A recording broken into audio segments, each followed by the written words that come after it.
ऐसी है कि विद्योत्तमा राजकुमारी थी और वह परम विदुषी थी। सरस्वती का विशिष्ट आशीर्वाद उसे प्राप्त था। उसने प्रतिज्ञा की थी कि जो विद्वान मुझे शास्त्रार्थ में परास्त करेगा मैं उसी को अपने पति के रूप में स्वीकार करूंगा। उस अपूर्व सुंदरी से विवाह करने के लिए बड़े बड़े विद्वान राजकुमार आए, बड़े बड़े विद्वान पंडित भी आए, लेकिन विद्योत्तमा से शास्त्रार्थ में परास्त हो गए। वो पर्दे के भीतर बंद होकर शास्त्रार्थ करती थी, क्यों मर्यादा थी, चिक डाल करके। तो पंडितों ने भी सोचा कि इसने हम सबका अपमान किया है तो हम लोग भी नाटक करके इसका अपमान करेंगे। तो किसी महामूर्ख की खोज करनी चाहिए। तो महाकवि कालिदास विप्र कुल में तो उत्पन्न हुए थे, पर बचपन में ही मातृ पितृहीन हो चुके थे। परिवार में बड़ी गरीबी थी, तो भेड़ बकरी चराते थे और भेड़ बकरी वाले बकरी भेड़ को खिलाने के लिए कुछ हरी डालियां पत्तियां भी काट करके गिराते हैं। तो पेड़ पर चढ़े थे, जिस डाली पर बैठे थे उसी को काट रहे थे। तो सोचा इससे बड़ा मूर्ख कौन होगा, उतार लिया नीचे। बोले तुम्हारा विवाह करा देते हैं। उसने कहा महाराज हम तो बिना पढ़े लिखे हमारा विवाह कैसे होगा।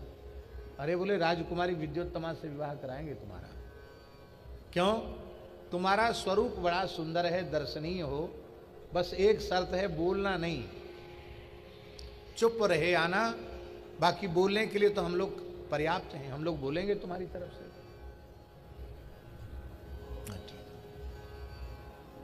तो बढ़िया मुंडन करा के, सुंदर त्रिपुंड धारण करा के, मोटी मोटी रुद्राक्ष मालाएं धारण करा के, पगड़ी बांध के और बढ़िया सुंदर धोती पहना करके पालकी में बिठाकर पंडित लोग ले गए कालिदास। पालकी में बिठाकर स्तुति करते हुए। धर्मसंघ वाले गुरुजी कहते थे, बड़ा धोता बड़ा पोथा पंडिता पगड़ा बड़ा। खूब बड़ा पगड़ा, खूब पुस्तकें ग्रंथ, इतने बड़े बड़े शास्त्रार्थ महारथी जिनकी पालकी ढो रहे हैं, कितने बड़े विद्वान होंगे। अपना प्रदर्शन ऐसा किया कि जिससे लगा कि कोई बहुत बड़े विद्वान है। बोले देखो राजकुमारी जी, अब हम अपने गुरु जी को लेके आए, ये शास्त्रार्थ करेंगे और हार जीत इनकी होगी, पर शास्त्रार्थ में ये उत्तर नहीं देंगे।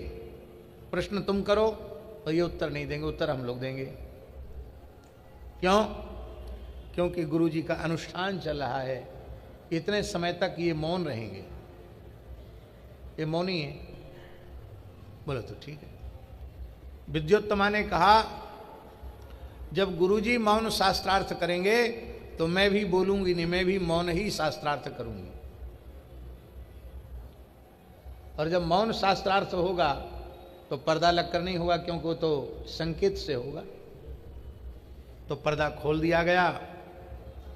कालिदास बैठे थे, मौन शास्त्रार्थ आरंभ हुआ। विद्योत्तमा ने एक उंगली उठाई,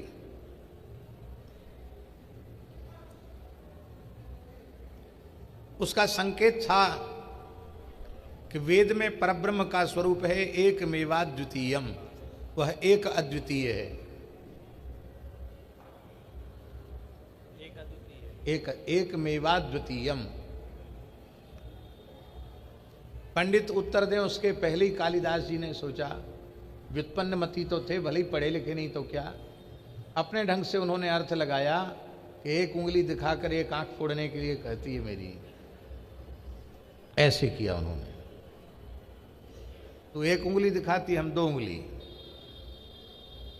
पंडितों ने शास्त्रार्थ किया, देखो तुम्हारा पहली बात काट दी।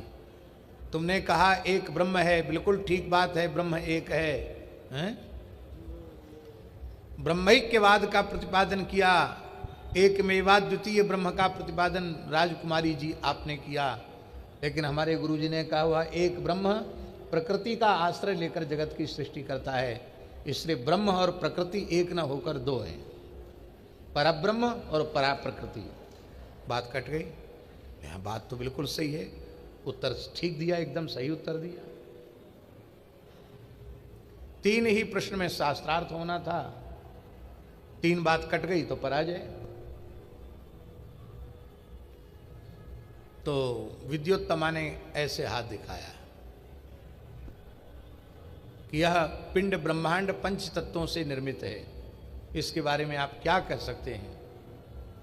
इन्होंने सोचा कि थप्पड़ मारने को बोलती है, ऐसे किया घूंसा। पंडितों ने कहा देखो तुम्हारा दूसरी बात काट दी इसने, हमारे गुरुजी ने दूसरी बात काट दी। तुमने कहा पृथ्वी जल तेज वायु आकाश, इनसे ही पिंड ब्रह्मांड की सृष्टि होती है, पर ये तत्व जब तक पृथक पृथक रहते हैं तब तक न तो पिंड न ब्रह्मांड कुछ नहीं बनता। जब ये संगठित हो जाते हैं तभी पिंड और ब्रह्मांड की रचना होती है। इसलिए 5 तत्व का संघात ही ये पिंड और ब्रह्मांड है।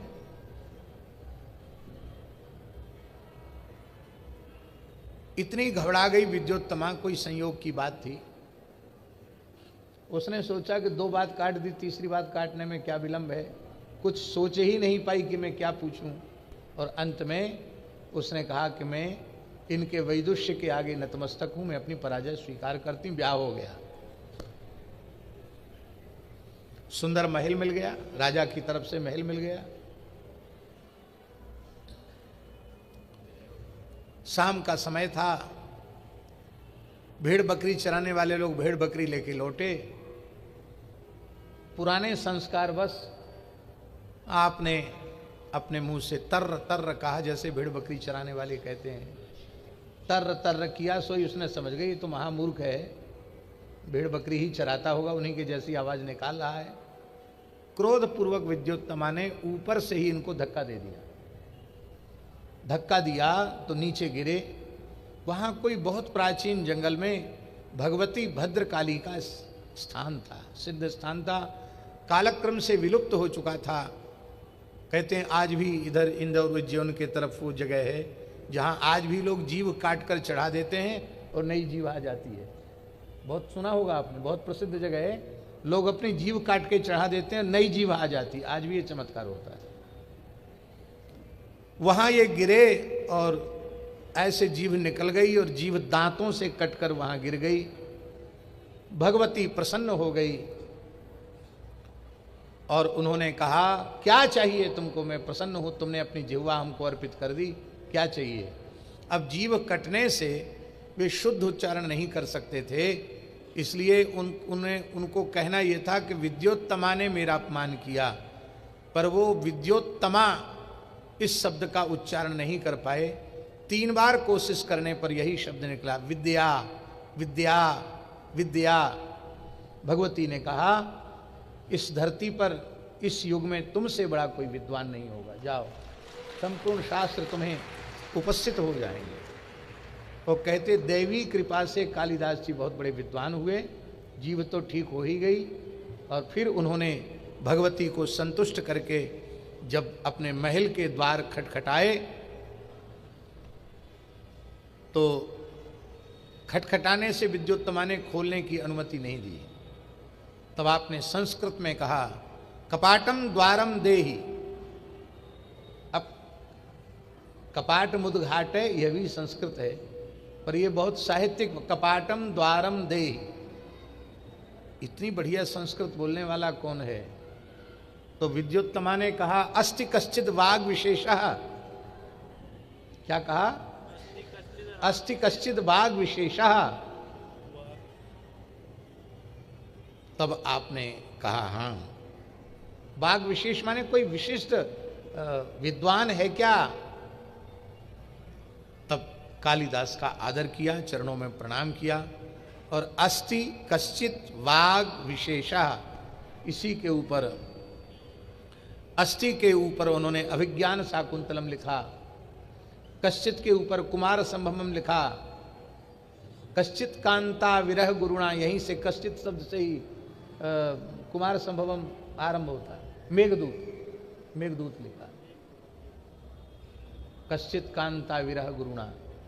और वागर्था वाग विशेषा रघुवंश महाकाव्य वागर्था विव संप्रक्तौ वागर्थ प्रतिपत्तये जगतः पितरौ वंदे पार्वती परमेश्वरौ। ये उन्होंने कहा, 3 ग्रंथ लिखे उन्होंने। ये किस विषय में आ गई ये बात, याद दिलाओ हमको।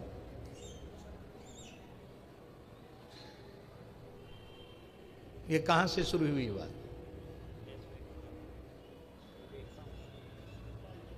है?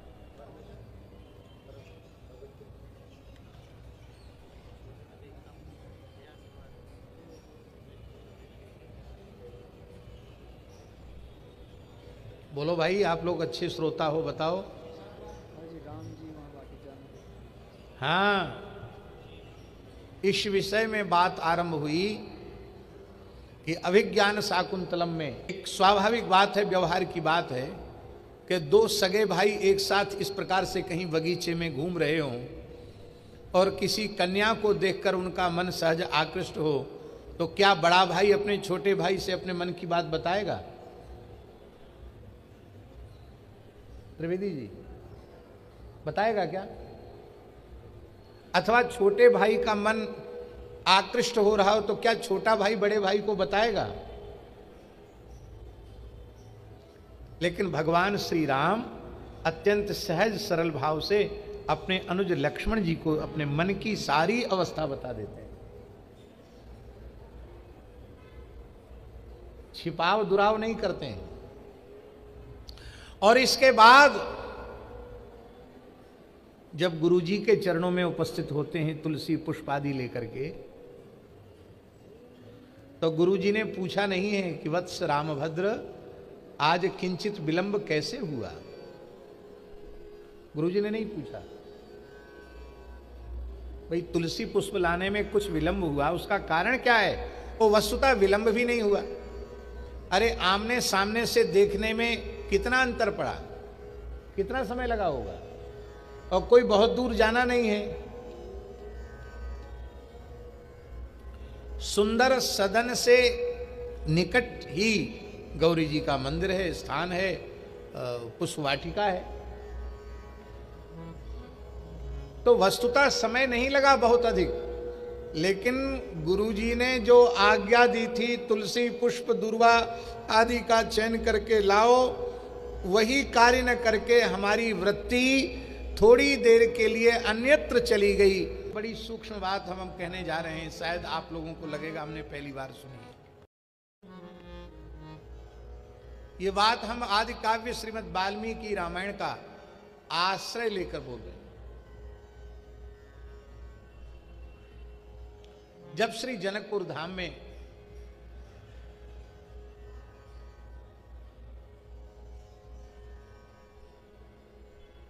श्री महर्षि विश्वामित्र श्री राम लक्ष्मण के सहित पधारे, जनक जी ने उनका स्वागत सत्कार किया।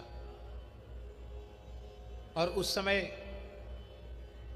महर्षि विश्वामित्र ने राम जी का लक्ष्मण जी का परिचय दिया और ये यज्ञ संरक्षण के लिए आए हैं। इन्होंने 6 दिन 6 रात्रि तक अहर्निश जाग कर यज्ञ की रक्षा की है।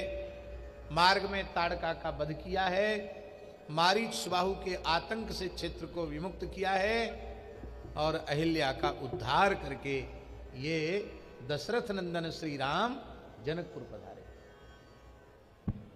संक्षिप्त में विश्वामित्र जी ने सारी बात बताई।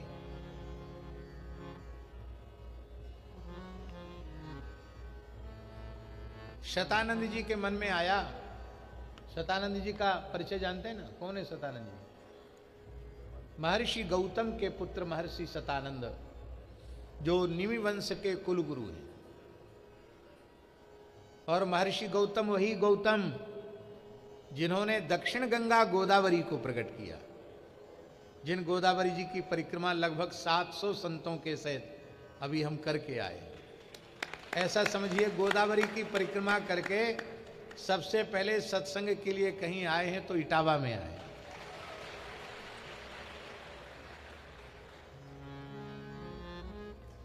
तो महाराज गोदावरी गंगा को शिव जी की जटाओं से प्रकट करने वाले महर्षि गौतम उनके पुत्र कुलगुरु शतानंद जी ने, बहुत ध्यान से सुने भाई, बातचीत नहीं करो, उनके कुलगुरु शतानंद जी ने मन में विचार किया कि मेरी माता अहिल्या के उद्धार के कर्ता श्री राम जी हैं। माता अपने पति से, मेरे पूज्य पिताजी से मिल गई, बहुत अच्छा किया राम जी ने। अब राम जी को हम भी थोड़ा विश्वामित्र जी का चरित्र सुनावें, हैं? विश्वामित्र जी ने जनक जी को रामचरित्र सुनाया और विश्वामित्र जी ने राम जी को मेरी माता अहिल्या का चरित्र, मेरे पिता गौतम का चरित्र सुनाया, तो हम भी कुछ न कुछ सुनावें। तो शतानंद जी ने विश्वामित्र जी का संपूर्ण चरित्र राम जी को सुनाया, वाल्मीकि रामायण के बालकांड में वर्णन, विश्वामित्र का चरित्र सुनाया। वर्तमान समय की जो लेखन, त्रिपाठी जी, वर्तमान समय की लेखन की और भाषण की जो पद्धति है वो एकदम सही नहीं है। तो हमारे जैसे लोगों को भी धैर्य होता है, संबल होता है कि जीवन में कभी किसी दुर्भाग्यवश, कारणवश, कुसंगवश, स्वभाववश, प्रकृतिवश, दुष्प्रारब्धवश यदि कथनचित हमारा पतन हो जाए तो उसी पतन की अवस्था में हम न रह जाएं, अपने स्वरूप को संभालें और फिर अपनी उच्चता को प्राप्त करें। ये कैसे प्रेरणा मिलेगी? ये झूठे इतिहास से प्रेरणा नहीं मिलेगी, ये सच्चे इतिहास से प्रेरणा मिलेगी। तो विश्वामित्र जी का सच्चा इतिहास सुनाया, उसमें यह भी सुना दिया कि इनकी आपके खानदान से कितनी दुश्मनी रही है, इन्होंने हरिश्चंद्र को कितना परेशान किया विश्वामित्र जी ने, और आपके गुरुजी से तो इतनी शत्रुता रही है इनकी। वशिष्ठ विश्वामित्र का कलह तो प्रसिद्ध है। और इतना ही नहीं,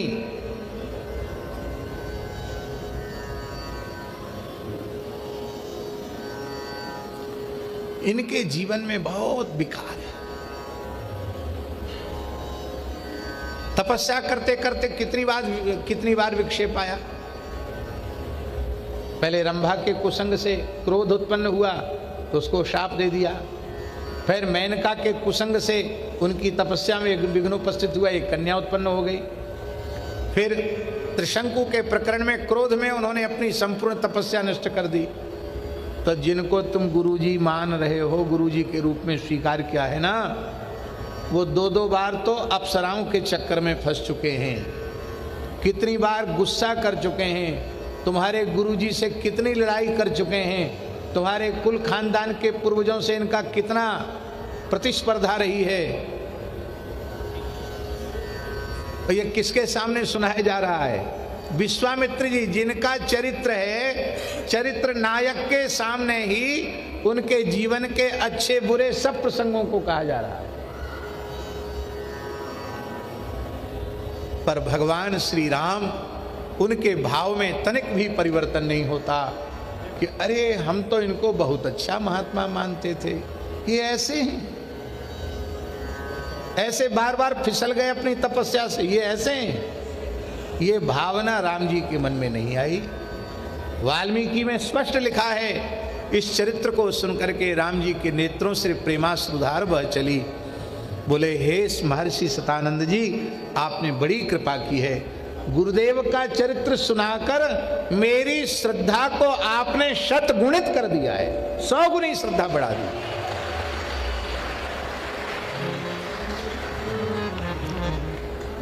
खाली ताली मत बजाओ, बड़ी श्रद्धा रखते हो, अमुक महापुरुष हैं, अमुक संत हैं, अमुक गुरुजी हैं, और नेक अपने मन के विपरीत कोई बात हो गई तो गुरुजी का फोटो मंदिर से उठा करके घूरे पर पटक के चले आते हो। बात झूठी है कि सच्ची है, इसको विचार करने की का प्रयत्न भी नहीं करते। यह हमारी श्रद्धा है।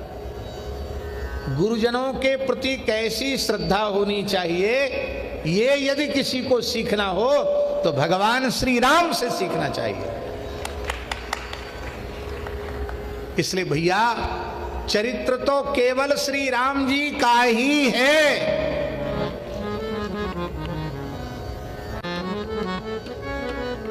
श्रद्धा उत्पन्न होने के बाद कम हो जाए तो उसे श्रद्धा नहीं कहते।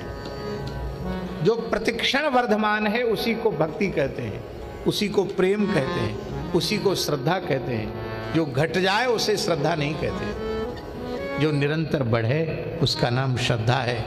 और साधक की सर्वोच्च संपत्ति श्रद्धा ही है। भगवत तत्व का ज्ञान, स्वरूप का ज्ञान, धर्म का ज्ञान, शास्त्र का ज्ञान किसको होता है? भगवत वाक्य श्रद्धावान लभते ज्ञानम। श्रद्धावान लभते ज्ञानम। श्रद्धावान को ज्ञान की प्राप्ति होती है। तो राम जी की अपने गुरुजनों के प्रति ऐसी श्रद्धा है, और ये श्रद्धा तभी मनुष्य के भीतर जागृत हो सकती है जब गुरु तत्व के प्रति वह मनुष्य बुद्धि न रखे। आचार्य माम विजानीयात नावमन्येति करहिचित न मर्त्य बुद्धिया सूये तो सर्वदेव मयो गुरु। आचार्य को, गुरुदेव को मेरा ही स्वरूप समझो, उनमें मनुष्य बुद्धि मत करो। आचार्यम माम विजानीयात नावमन्येति करहिचित न मर्त्य बुद्धिया सूये तो सर्वदेव मयो गुरु। क्योंकि गुरु सर्वदेव मय है। इस बात को हम लोग बोलते हैं, लेकिन राम जी ने अपने जीवन में इसको चरितार्थ करके दिखाया। उनकी अपने जीवन में अपने गुरुजनों के प्रति अगाध श्रद्धा का भाव। राम जी की श्रद्धा में कहीं कोई न्यूनता नहीं है। अब एक और विशेष बात आपको बताएं राम जी के चरित्र की। ये व्यवहार तो अपने माता पिता के प्रति है, उनका गुरु के प्रति है, प्रजा के प्रति है, भाइयों के प्रति है, पत्नी के प्रति है। राम जी के चरित्र में सब अंश स्पष्ट हैं। पर एक विशेष बात है, राम जी का शत्रु के प्रति कैसा व्यवहार।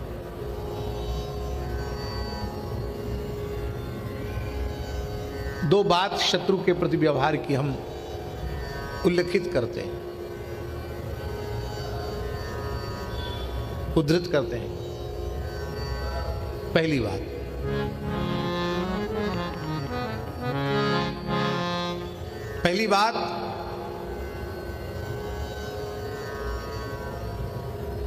आदि काव्य श्रीमद् वाल्मीकि रामायण के अनुसार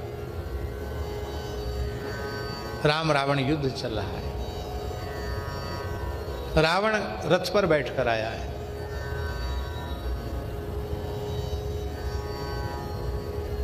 राम जी के पास रथ नहीं है,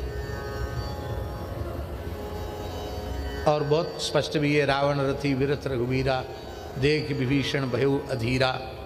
तब राम जी ने उसे धर्मरथ का वर्णन करके सुनाया कि जो धर्मरथ पर आरूढ़ है उसी को विजय है, उसी की विभूति है। इसलिए विभीषण तुम चिंता मत करो, मैं धर्मरथ पर आरूढ़ हूं। वो प्रसंग हमको नहीं कहना है। हम ये बोल रहे हैं कि श्री राम जी भूमि पर खड़े हैं और विशाल स्वर्ण में रथ में बैठकर रावण युद्ध कर रहा है। ये देख करके सभी सुग्रीव, विभीषण और जामवंत जी, सभी वानर वीर दुखी हैं। राम जी जमीन में खड़े हैं, मैदान में खड़े हैं, रावण स्वर्ण रथ पर बैठ करके युद्ध कर रहा है। तब सबकी पीड़ा का विचार करके हनुमान जी महाराज आए और हनुमान जी ने कहा, वाल्मीकि में वर्णन है कि हे प्रभु, जैसे भगवान नारायण के वाहन वैनिते हैं, गरुड़ हैं, ऐसे ही मैं आपका वाहन हूं। आप मेरे ऊपर आरूढ़ हो जाइए और रावण से द्वंद्व युद्ध कीजिए। तो हनुमान जी के आग्रह को राम जी ने स्वीकार किया और राम जी हनुमान जी के कंधे पर बैठे। झांकी का दर्शन करें, स्वर्ण शैलाभ देह हनुमान जी महाराज हैं और नीलमणि के पर्वत के समान श्री राम जी हैं। ऐसे लगता है मानो प्रतप्त स्वर्ण गिरी के ऊपर कोई नीलमणि प्रकाशित हो रही हो। राम जी ऐसे चरण लटका कर बैठे हैं। राम जी के दोनों चरण हनुमान जी पकड़े हुए हैं,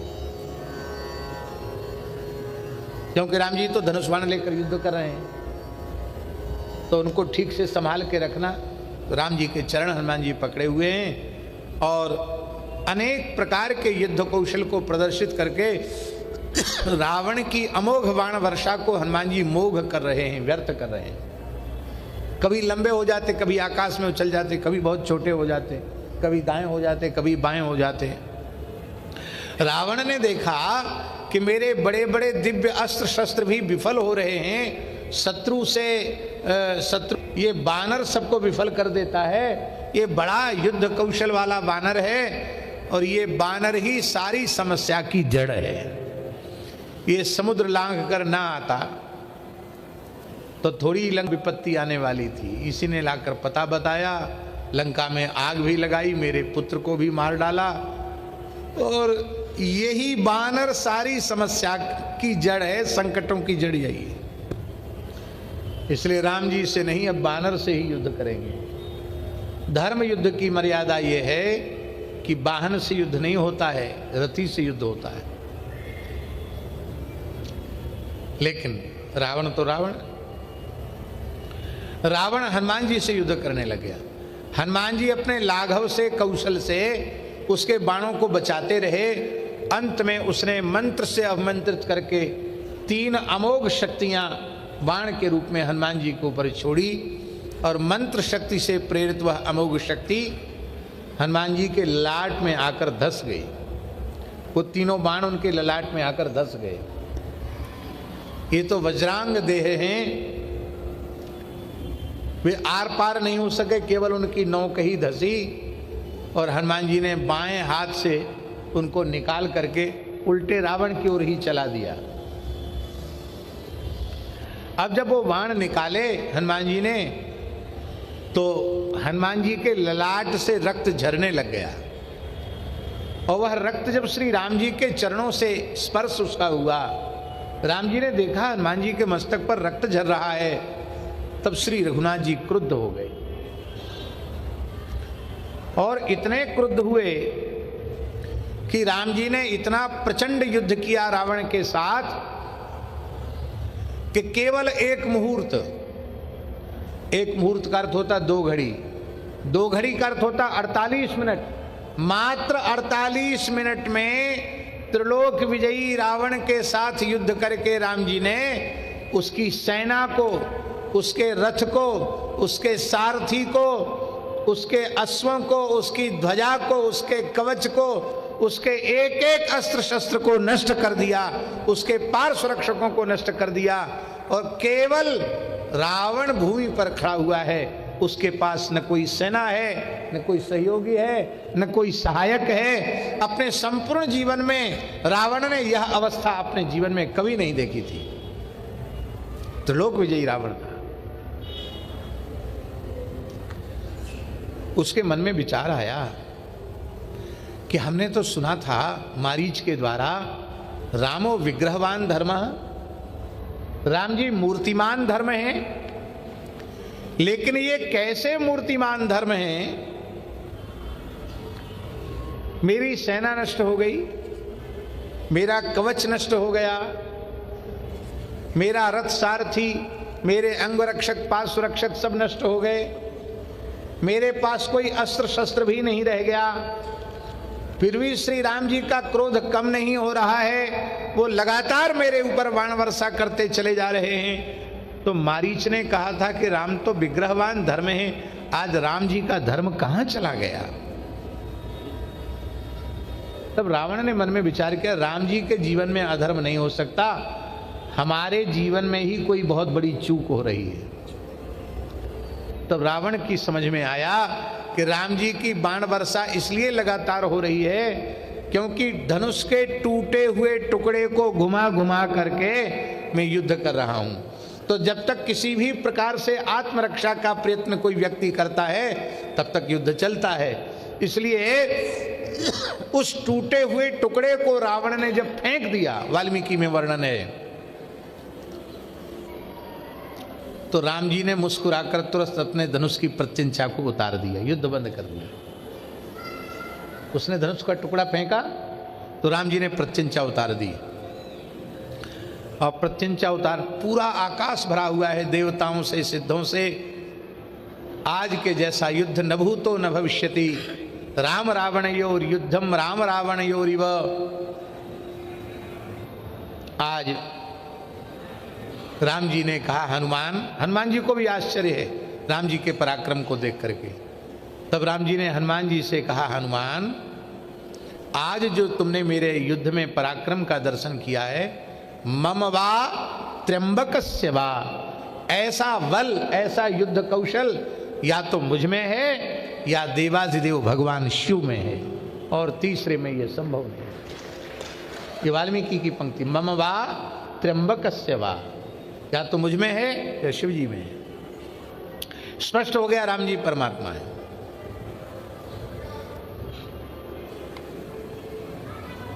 अब राम जी को चाहिए था कि रावण से युद्ध करना तो बंद कर दिया, अब उसको 10-20 खरी खोटी और सुना देते कि इतनी सी शक्ति लेकर लड़ने आया था, इसलिए इसी शक्ति के बलबूते पर तुमने चोर की तरह जानकी का अपहरण किया, कुछ तो कहते। लेकिन राम जी अपने शत्रु के साथ कैसा व्यवहार करते हैं श्रवण करने की योग्य है। राम जी कहते, जानामि दशग्रीव रणार्दितस्त्वम, हे दशग्रीव मैं जानता हूं आज के युद्ध में आप बहुत अधिक श्रमित हो गए हैं। देखो, युद्ध में जय और पराजय को बहुत अधिक महत्व नहीं देना चाहिए, कभी बड़े से बड़े वीर की पराजय भी हो जाती है। लेकिन अभी एक और अवसर मैं तुम्हें देता हूँ, जाओ महलों में विश्राम करो, औषधि का सेवन करो, और यदि आप स्वस्थ अनुभव अपने आप को करें तो कर रणभूमि में दशरथ नंदन राम आपके स्वागत के लिए उपस्थित है। ये किसके साथ बोल रहे हैं? जो राम जी का नाम तक नहीं लेता तपसी तपसी कहता है, हैं? राम जी का नाम सुनकर जिसके आग लग जाती है, ऐसे रावण के साथ इतना मृदु व्यवहार राम जी कर रहे हैं। और हम जब बोलते हैं तो ऐसे बोलते मानो जहर ही उगल रहे हैं। शत्रु के प्रति राम जी का ऐसा व्यवहार है, जो प्रियाप हरता है उसके प्रति ऐसा व्यवहार है। और उस समय रावण ने कहा कि लोगों की दृष्टि में मैं जीवित हूं, लेकिन वस्तुतः आज मैं जीते जी मारा गया। राम जी मुझे मार देते तो उतना कष्ट नहीं होता, मुझे मारा भी नहीं और मुझे छोड़ दिया, पर आज मैं राम जी के शील स्वभाव से मारा गया, जीते जी मारा गया। ये राम जी का शत्रु के प्रति व्यवहार है। और जब मेघनाथ का वध लक्ष्मण जी ने कर दिया तो रावण के मंत्री प्रहस्त ने कहा कि कुकुटन न्याय से तुम अपनी अभीष्ट की पूर्ति में प्रवृत्त क्यों नहीं हो रहे हो? भाई सब नष्ट ही हो गया और तुम्हारा जो अभीष्ट था उसकी पूर्ति भी नहीं हुई, जानकी जी तुमको नहीं मिली, तब नष्ट तो सब होने ही, तुम अभीष्ट की पूर्ति करो। बोले हमको शाप मिला हुआ है कि तुम बलपूर्वक किसी स्त्री का स्पर्श करोगे तो तुम्हारा मस्तक के 100 टुकड़े हो जाएंगे। प्रहस्त बोला इसकी जरूरत क्या है, इसकी आवश्यकता क्या है? तुम्हारे में शक्ति है, तुम तपस्वी बनकर, साधु सन्यासी बनकर जानकी का अपहरण कर सकते हो, तो क्या श्री राम रूप धारण करके सीता के साथ छल नहीं कर सकते? तो राम रूप धारण करके उपस्थित हो जाओ और अपने अभीष्ट की पूर्ति करो। महाराज जी हम आपको क्या कहें, रावण चरित्र उसी को कहते हैं जो केवल श्रद्धावान अनुगतों के ऊपर प्रभाव न छोड़े। चरित्र उसे कहते हैं जो शत्रु के हृदय पर भी प्रभाव छोड़े, उसको चरित्र कहते हैं। रावण ने कहा, अरे प्रहस्त, मैं तो तुम्हें बड़ा बुद्धिमान समझता था, पर तू बड़ा भारी मूर्ख निकला है? तू मुझे यह प्रेरणा दे रहा है कि श्री राम जी का रूप में धारण करूं। श्री राम जैसे चरित्रवान महान व्यक्तित्व का रूप धारण करने की क्षमता क्या इस स्वेच्छाचारी रावण में है? तुम्हें पता नहीं, मैं जिसका स्वरूप धारण करता हूं पहले उसका अनुसंधान मुझे करना पड़ता है, तो मुझे बहुत भय है।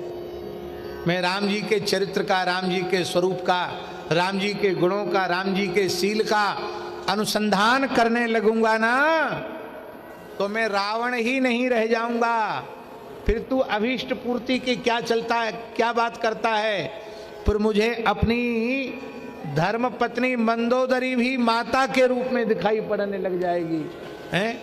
दूसरी तो मिलेगी नहीं, हमारी जो अपनी है उससे भी मैं वंचित हो जाऊंगा। यह है राम जी का चरित्र, जो बैरियू राम बड़ाई करही। शत्रुता रखने वाले लोग भी राम जी की प्रशंसा करते हैं। और जब रावण वध हो गया, अब वध हो गया तो राम जी स्वाभाविक है, विजयी सब कुछ होता है। राम जी ने विभीषण को राजा तो पहले ही बना दिया, लेकिन विभीषण स्वीकार करते हैं कि त्रिलोक विजयी दशग्रीव रावण को मारने के पश्चात अब संपूर्ण सत्ता तो राम जी की है। राम जी की अनुमति के बिना कुछ भी करना अधर्म है। इसलिए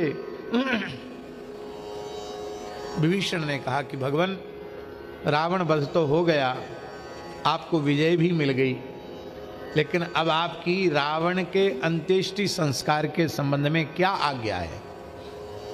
आप क्या कहना चाहते हैं?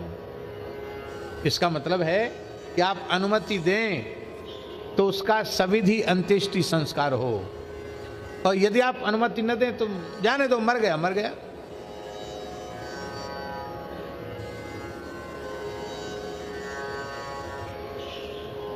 अभी घटना घटी, झूठे आरोप में एक हिंदू युवक को पकड़ लिया गया और पीट पीट कर नृशंस हत्या कर दी गई। और हत्या ही नहीं की गई, पेड़ से लटका कर उसमें आग भी लगा दी गई।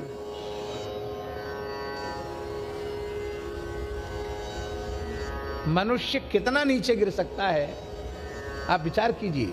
कल्पना भी नहीं कर सकता, इतनी क्रूरता, इतनी निर्दयता क्या किसी मनुष्य में हो सकती है क्या? और इधर राम जी को देखो, राम जी कह रहे हैं, मरणान्तानि वैराणि यथा भ्राता तथा मम। हे लंकेश विभीषण, बैर जो होता है वो मरने के बाद नहीं होता। मरने के बाद शत्रुता रखने वाले को मनुष्य नहीं कहते हैं। जब तक वैर तब तक ही संसार में होता, जब तक शत्रु जीवित है। आज रावण के वध के पश्चात मेरा रावण से कोई वैर नहीं।